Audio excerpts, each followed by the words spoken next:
Jadi saya akan menjelaskan mengenai bagaimana trigger bekerja. Namun sebelum saya menjelaskan lebih jauh, saya perlu menjelaskan mengenai beberapa atribut yang ada di sini. Yang pertama adalah atribut Pmin. Ya, seperti yang sudah dijelaskan sebelumnya, Pmin adalah jumlah minimum stok barang yang diperbolehkan. PGOH adalah jumlah barang saat ini. Jadi apabila jumlah barang saat ini kurang dari jumlah barang diperbolehkan atau Pmin, maka dilakukanlah reorder. Ya, reorder itu nilainya 1 atau 0. Untuk saat ini nilainya 0 karena tidak dilakukan reorder, atau reorder nilainya 0 karena jumlah barang saat ini masih lebih besar dari jumlah minimum yang diperbolehkan. Apabila jumlah barang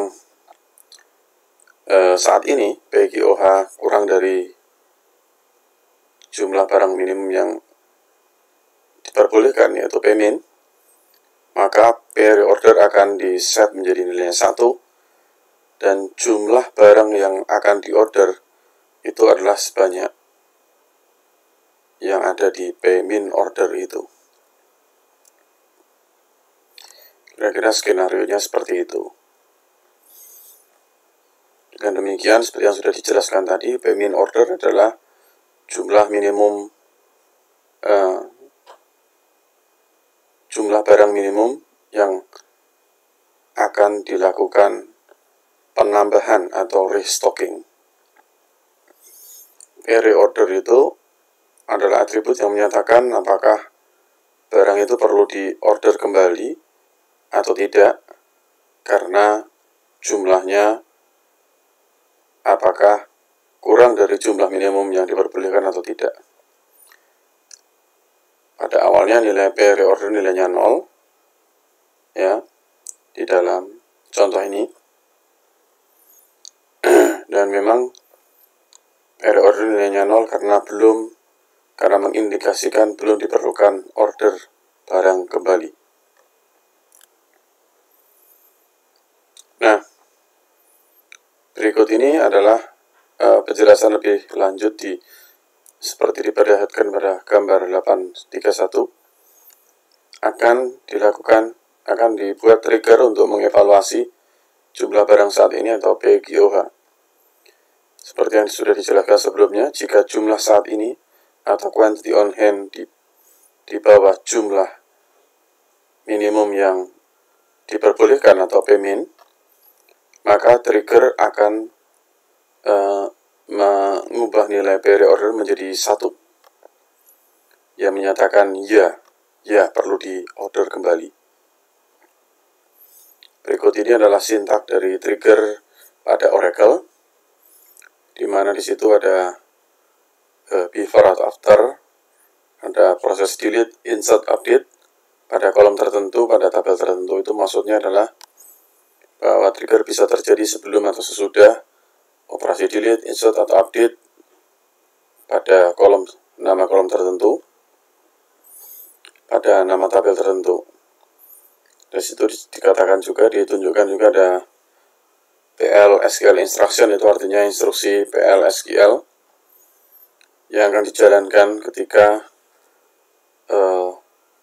peristiwa atau event terjadi, apakah pada saat before atau after proses delete, insert, atau update pada kolom tertentu, pada tabel tertentu. Seperti yang sudah dijelaskan sebelumnya, triggering timing itu adalah before or after. Triggering timing menyatakan kapan trigger PLSQL dapat dieksekusi, sebelum atau sesudah pernyataan trigger diselesaikan. Kemudian triggering event, ya, itu adalah pernyataan mengenai bahwa ya event apa yang memungkinkan atau mendasari terjadinya trigger ini.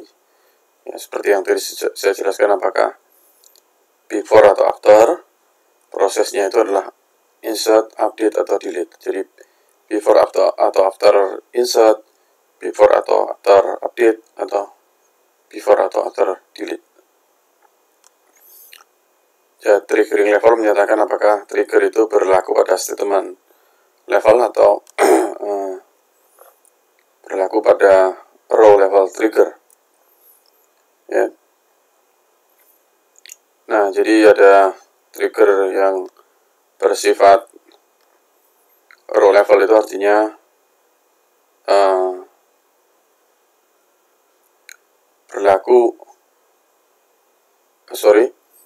kalau statement level trigger itu diasumsikan bahwa Anda menghilangkan for each row keyword.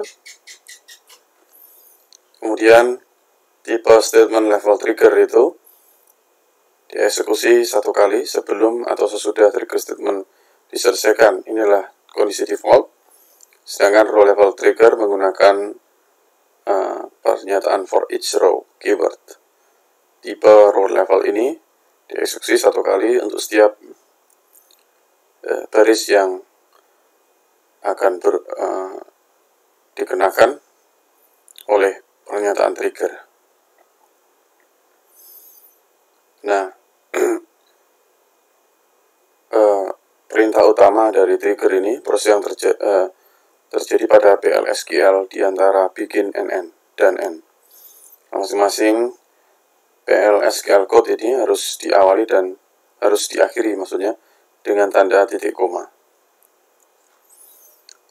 Contoh dari trigger yang kita akan demonstrasikan seperti yang sudah dijelaskan sebelumnya, yaitu trigger action yang akan mengeksekusi proses update, pernyataan update yang akan membandingkan jumlah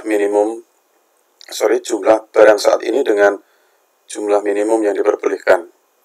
Jika nilai dari jumlah barang saat ini kurang atau sama dengan jumlah minimum yang diperbolehkan, maka trigger ini akan mengupdate nilai periode menjadi 1.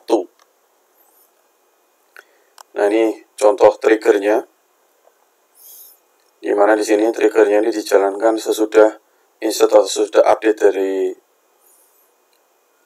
atribut PGOH atau atribut jumlah barang saat ini pada tabel produk, di mana bunyi dari trigger ini adalah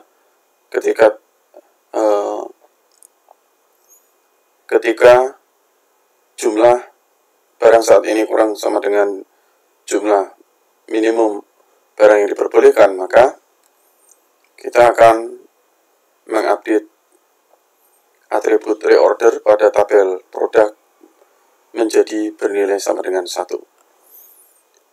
Nah, berikutnya adalah pengujian dari trigger yang sudah dituliskan tadi. Pengujian mengenai bagaimana trigger ini dapat dijalankan, bagaimana hasilnya, maka akan dijelaskan pada video berikutnya. Terima kasih.